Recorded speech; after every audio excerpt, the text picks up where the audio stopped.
अगर आप हमारे चैनल पे नए हैं तो चैनल को सब्सक्राइब करो और बेल आइकन को प्रेस करो ताकि हमारी स्टडी से रिलेटेड वीडियो आप तक जल्द से जल्द पहुंचे। हेलो दोस्तों, आप सभी को नमस्कार। मैं प्रियंका यादव और स्वागत करती हूँ अपने इस YouTube चैनल पे। और आज हम शुरू करने जा रहे हैं क्या ताम्र पाषाण काल।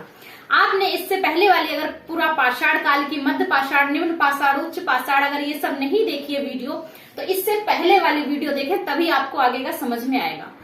ठीक है, तो अब हम आगे चलते हैं क्या ताम्र पाषाण काल युग में। इसमें क्या हुआ था वो हम देखते हैं। तो जिस काल में मनुष्य ने पत्थर एवं तांबे के औजार का साथ साथ यूज किया, इससे पहले हमने क्या पढ़ा था पाषाण काल में कि पत्थरों से उन्होंने औजार बनाया था। किससे? पत्थरों से। लेकिन अब क्या कर रहे हैं, पत्थरों के साथ क्या आज आ गया है, कॉपर मतलब तांबा। तो पत्थर एवं तांबे के औजारों का साथ साथ प्रयोग किया, उस काल को हम ताम्र पाषाण काल कहते हैं। क्लियर होगी डेफिनेशन। उसके बाद तांबे का सर्वप्रथम प्रयोग 5000 ईसा पूर्व, कब 5000 ईसा पूर्व हुआ था। इसका प्रमाण कहाँ से मिलता है, अतिरम्पक्कम। थोड़ी जगह थोड़ी अजीब सी है ना, क्योंकि साउथ इंडिया का है। कहाँ? मद्रास से प्राप्त तांबे की कुल्हाड़ी।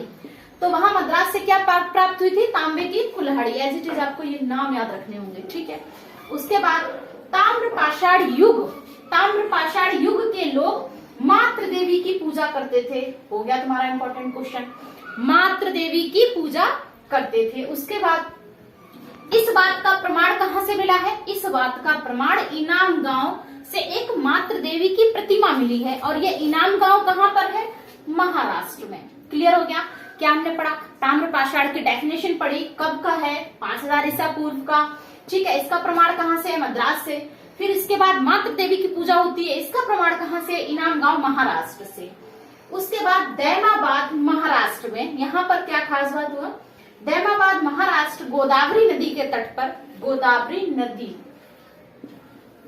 नदी के तट पर 4 तांबे के प्रमुख वस्तुएं मिली हैं। क्या क्या मिली हैं देखो, रथ चलाते हुए मनुष्य, ठीक है, सांड, गेंडा और हाथी की आकृतियां यहाँ पे मिली हैं। और ताम्र पाषाण काल में क्या होता था, कलश समाधान के प्रमाण मिले हैं। कलश समाधान, अगर बच्चा छोटा है तो उसको जो उसकी डेड बॉडी है, शव जो है, एज इट इज कलश में भर के नीचे दफना दिया जाता था। ठीक है, अगर बच्चा है तो बात करते हैं क्या मानव सभ्यता का क्रम। मानव सभ्यता का क्रम कैसे कैसे रहा, देखो पहले आया पाषाण युग मतलब स्टोन एज। पहले कौन कौन सा क्रम रहा, हो सकता है अरेंजिंग ऑर्डर में आ जाए, तुम लोग अरेंज करो। तो पहले आएगा पाषाण युग मतलब स्टोन एज, उसके बाद ताम्र काल कॉपर एज, उसके बाद कांस्य, उसके बाद कांस्य मतलब ब्रॉन्ज, उसके बाद लौह काल आएगा। वैसे तो यही क्रम है। ठीक है, मानव सभ्यता का क्रम, कैसे कैसे मानव सभ्यता ने जन्म लिया। हाँ तो भाई, मेरे एक ऑफलाइन वाले बच्चे का मैसेज आया था कि इससे पहले वाली क्लास में मैंने मृद भांड बोल दिया था कि भाई यहाँ से ये मृद भांड मिले, पूछा मृद भांड क्या है, तो मैंने लिख दिया। आज देखो, मृद भांड कुछ और नहीं, मिट्टी के बर्तन है। क्या? मिट्टी के बर्तन है, उन पर अलग अलग तरीके की उसमें पुताई, रंगाई पुताई करके, चमकीले पॉलिशदार करके डिजाइन बनाए जाते थे, उन्हें मृद भांड कहते थे। क्या? मिट्टी के बर्तन। उसका साक्ष्य कहाँ से मिला था, चौपानी मांडो इलाहाबाद यूपी से, है ना। तो ये कल की क्लास का था। उसके बाद विश्व में मृदभांड के प्रयोग में सबसे पुराना साक्ष्य यहीं से मिला है। कहाँ से? यूपी जीके के लिहाज से भी बहुत इंपॉर्टेंट हो गया, है ना।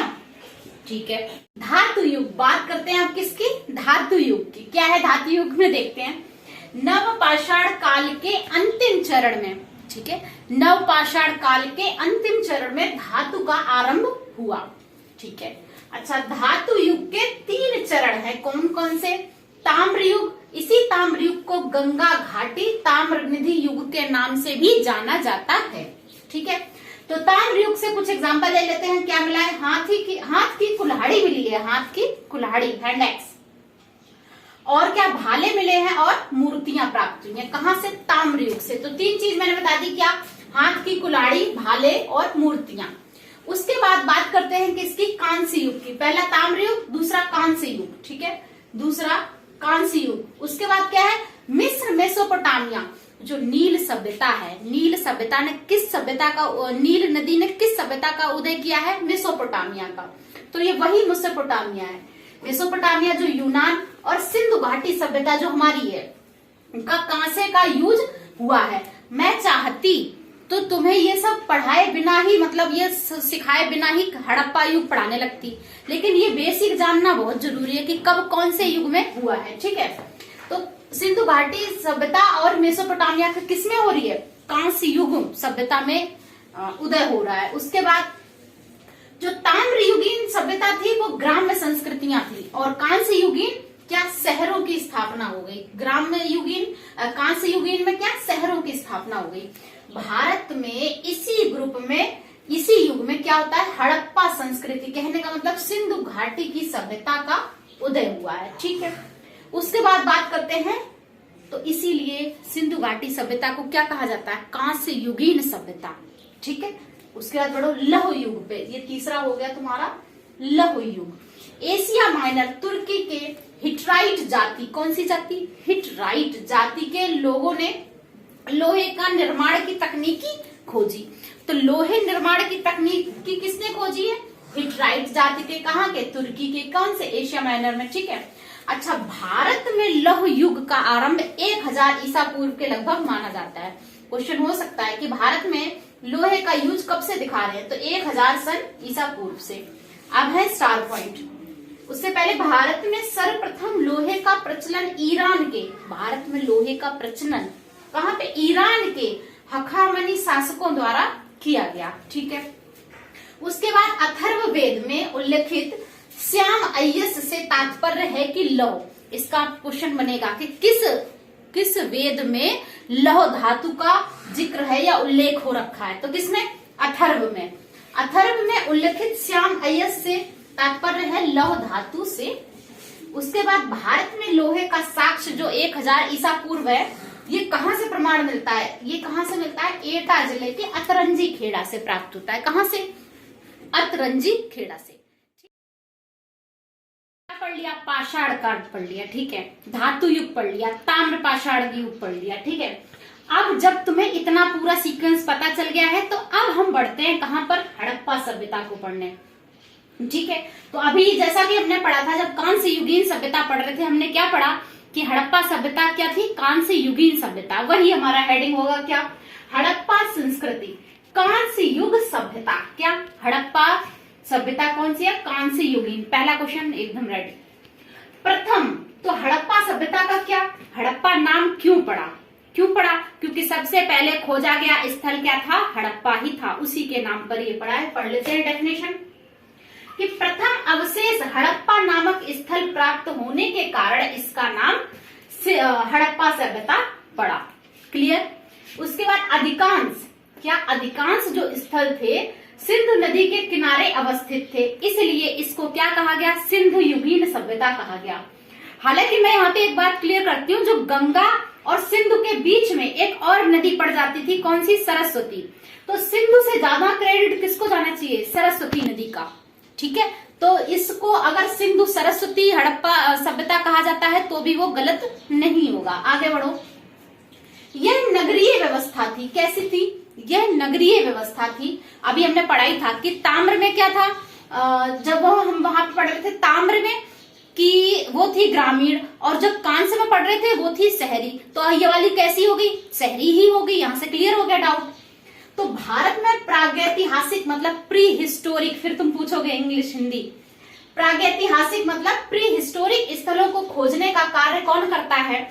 कभी तुम देखो कोई सरकारी बिल्डिंग होगी, वहां पे काम चलता ही रहता है। वो सब काम किसके अंडर आता है? Archaeological survey of India, ASI के अंदर आता है। तो ये स्थल खोजने का काम किसका था? भारतीय पुरातत्व एवं सर्वेक्षण विभाग करता है, ASI।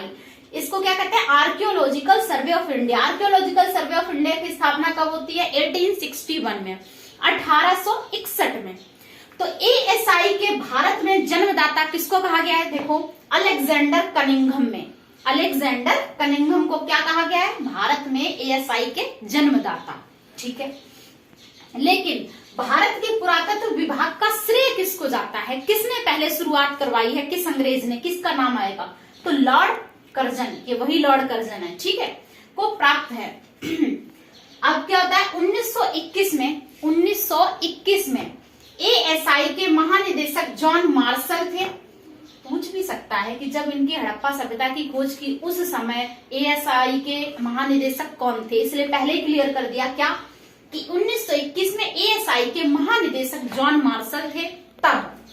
तब राय बहादुर साहनी ने 1921 में हड़प्पा की तथा 1922 में राखल दास बनर्जी ने 1922 में मोहनजोदड़ो की खोज की। अब यहां से क्वेश्चन कैसे उठेगा? हड़प्पा सभ्यता की खोज कब हुई? 1921। किसने की? राय बहादुर साहनी ने। ठीक है, उसके बाद पूछेगा उस समय महानिदेशक कौन थे? John Marshall Sahni. ठीक है, कौन थे? John Marshall. पूछेगा मोहनजोदड़ो की खोज किसने की? तो राखल दास बनर्जी ने। कब? 1922 में। उस समय महानिदेशक सेम। उसके बाद देखो हड़प्पा के 4 भौगोलिक स्थल। तो हड़प्पा सभ्यता कहां कहां पर भारत में फैली हुई है, कैसे कैसे, कौन कौन से भौगोलिक स्थल है, सबसे पूर्व में कौन है, सबसे पश्चिम में कौन है, उत्तर में कौन है, तो ठीक है वो देखते हैं। तो सबसे पूर्व में कौन है? आलमगीरपुर। देखो इधर ध्यान से, ये मैप देखो पहले। सबसे पूर्व में चलते हैं कौन? उत्तर प्रदेश के मेरठ जिला में क्या है? आलमगीरपुर। यहाँ पे किस नदी के किनारे स्थित है? ये हिंडन नदी के किनारे स्थित है। गाजियाबाद मेरठ किस नदी के किनारे है? हिंडन नदी के किनारे। ठीक है, ये वैसे भी तुम्हारा यूपीजीके का भी क्वेश्चन बन जाता है। तो आलमगीरपुर ये हो गया तुम्हारा हड़प्पा स्थल पूरब में। पश्चिम में चलते हैं तो कहां पर? बलूचिस्तान में। कौन सा स्थल है? सुतकोंडोर। कौन सा? सुतकोंडोर। किसी बुक में लिखा हुआ सुतका गेंडोर। ठीक है, सुतकोंडोर। ये किस नदी के किनारे है? दास्क नदी के किनारे। याद करते चलो नदी, ये कौन सी थी? हिंडन नदी, ये दास्क नदी। उत्तर में चलते हैं कौन सा? जम्मू कश्मीर में क्या है? मांडा। जम्मू कश्मीर में मांडा अखनूर जिला में है। ठीक है, मांडा अखनूर जिला में है। ये किस नदी के किनारे है? चेनाब नदी के किनारे। किसके? चेनाब। ठीक है, उसके बाद दक्षिण में चलते हैं तो दा से दक्षिण, दा से देमताबाद, महाराष्ट्र में। ठीक है, अहमदनगर जिला के अंतर्गत आता है ये देमताबाद। ये किस नदी के किनारे है? गोदावरी नदी के किनारे स्थित। ठीक है, और इसकी देखो उत्तर से दक्षिण लंबाई कितनी जा रही है? 1400 किलोमीटर और पूरब से पश्चिम 1600 किलोमीटर। ठीक है, तो एक बार फिर से क्विक रिवीजन करते हैं। पूरब में आलमगीरपुर, कहां? मेरठ में। पश्चिम में सुतका गेंडोर, कहां पर? बलूचिस्तान में। उत्तर में मांडा जम्मू कश्मीर में, और दक्षिण में महाराष्ट्र में देमताबाद। ठीक है, ये लोकेशन हो गई। तो ये जो खोज हो रही थी ये किसके थ्रू हो रही थी? किसके थ्रू? रेडियो कार्बन डेटिंग के थ्रू। अच्छा, जो कार्बन के आइसोटोप्स होते हैं ना, उनमें क्या करते हैं? अच्छा, जब हम जीवित होते हैं तो हम सबके अंदर क्या कार्बन जरूर होता है, कार्बन हम ग्रहण करते हैं। उसका जब हम मर जाते हैं, हमारे जो अवशेष होते हैं उनमें कार्बन उपस्थित ही होता है। ठीक है, तो वहीं से किसने, नाम सुन लो पहले ध्यान से, कि रेडियो कार्बन डेटिंग की खोज की किसने, किसका श्रेय है? ये बिलार्ड फ्रैंक लिब्बी नाम के ये थे। 1940 में इन्होंने रेडियो कार्बन की तकनीकी की खोज की, और उसी तकनीकी के अनुसार सिंधु सभ्यता का जो तिथि बताई जाती है, उसी तकनीकी, किस तकनीकी? रेडियो कार्बन C14 तकनीकी के अनुसार जो इसकी तिथि बताई जाती है सिंधु घाटी सभ्यता की, वो 2350 ईस्वी पूर्व से 1750। तो अब हम यहाँ पे लिख लेते हैं कितना? 2350 से 1750। ठीक है, अब लिख सकते हैं क्योंकि अब हमें पूरा चीज पता चल गया। तो हमने ये तो सीख लिया कि हड़प्पा सभ्यता शहरी सभ्यता है, लेकिन शहरी कैसे, यहाँ के नगर कैसे थे, यहाँ पर घर कैसे बनाए जाते थे, कौन सी ईंटों का यूज हो रहा है, कैसे उसमें टीले हैं, क्या उसमें यूज है, वो देखो। तो नगर नियोजित शहरी केंद्र कैसे है? एक तरफ मैंने लिखा पश्चिमी टीला, एक तरफ पूर्वी टीला। पहले टीला समझ लो, टीला क्या है। तो जहां पे ये लोग रहते थे वहां पर इनके अवशेष वगैरह है ना, डस्ट, गंदगी जो इनकी इकट्ठी हो जाती थी, इनका मलबा, और धीरे धीरे ये बड़े एक टीले का आकार ले लेता था। फिर वहां पे वो जगह छोड़ के फिर वो दूसरी जगह रहने लगते थे, वहां पर एक टीला सा बन जाता था। तो समझ गए टीला। तो पश्चिमी टीला की ऊंचाई अधिक ऊंचाई पर मिली है हमें। ठीक है, और पूर्वी टीला की ऊंचाई, पूर्वी टीला जो है वो कम ऊंचाई पर है। ठीक है, पश्चिमी टीला में जो दुर्ग कहा गया है, क्या उनको दुर्ग कहा गया है, जबकि इसको निचला शहर कहा गया है। ठीक है, दुर्ग मतलब दुर्ग टीला, निचला शहर पूर्वी वाला। ठीक है, इसमें क्या होते थे? पुरोहित वर्ग होता था, पुरोहित वर्ग, सिर्फ पुरोहित वर्ग रहता था इसमें। ठीक है, और इसमें कौन रहता था? इसमें व्यापारिक, नागरिक, सैनिक व शिल्पी वर्ग रहता था। मतलब यहाँ भी विभाजन हो रखा है, देखो, ठीक है। और इन सबका ये क्या है? धार्मिक अनुष्ठान एक ही था, ठीक है, धार्मिक अनुष्ठान एक ही था। चलो आगे बढ़ो। लेकिन ये हर जगह अपवाद होता है, तो यहाँ पर भी एक अपवाद है, क्या? कि धौलावीरा एकमात्र ऐसी जगह है, ऐसा स्थल है हड़प्पाई जो 3 भागों में विभाजित है। देखो, दुर्ग नगर, मध्य नगर और निचला नगर, ठीक है। तो पूछेगा कि क्या धौलावीरा दुर्ग के आकार का है? बिल्कुल भी नहीं, वो 3 भागों में विभाजित है। कैसा? दुर्ग नगर, मध्य नगर और निचला। दूसरा अपवाद क्या है? चन्हू दड़ो, ऐसे लिखो, चन्हू दड़ो एकमात्र ऐसा स्थल है जो दुर्गीकृत नहीं था। चन्हू दड़ो एकमात्र ऐसा स्थल था जो दुर्गीकृत नहीं था। उसके बाद अगला पॉइंट पढ़ते हैं सिंधु सभ्यता के बारे में, कि सिंधु सभ्यता में ईंटों का जो अनुपात था, ईंटों की जो लेंथ, ब्रेथ और हाइट थी, वो क्या थी? 4:2:1। क्या? लंबाई, चौड़ाई, ऊंचाई क्या है? 4:2:1 था। भवन निर्माण की कला को वास्तुकला कहा जाता था। तो अब समझ में आता है कि हड़प्पा सभ्यता से, उसी समय से ये वास्तुकला वर्ड जो है हमें समझ आया कि ये घर कैसे बनाते थे? वास्तुकला से। तो आज जो हम देखते हैं ना, हम तो नहीं, कुछ लोग जो होते हैं वास्तुकला के हिसाब से अपना घर बनाते हैं, तो वो वास्तुकला कहाँ से आ रही है? यहीं से।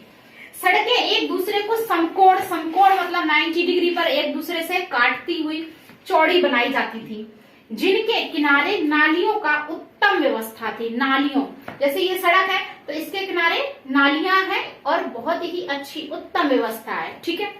बिटुमिनस नामक पेस्ट इनके किनारे लगाया जाता था, मतलब ये बहुत एडवांस थे उस समय, नालियां वगैरह इनकी बहुत अच्छी थी।